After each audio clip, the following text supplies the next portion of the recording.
What's going on? In this video, we're going to look at how you can link products to a search without actually showing the search bar.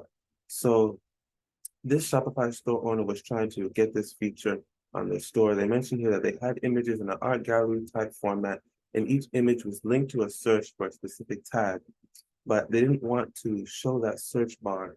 They just wanted to show the product. So what happens is as you click on a product, it takes you to search results of each product, or in this case, each art piece, but they didn't want to show the search bar at the top. They wanted to remove that.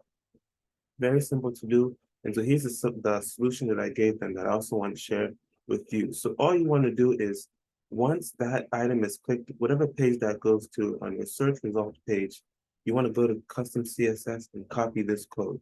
This code here is going to hide that search bar. So in this case, I have a theme here now. It doesn't have that. But let's say your theme has these products here, but then you have a search bar here, but you don't want that search bar to show, like you said, you have images that link there.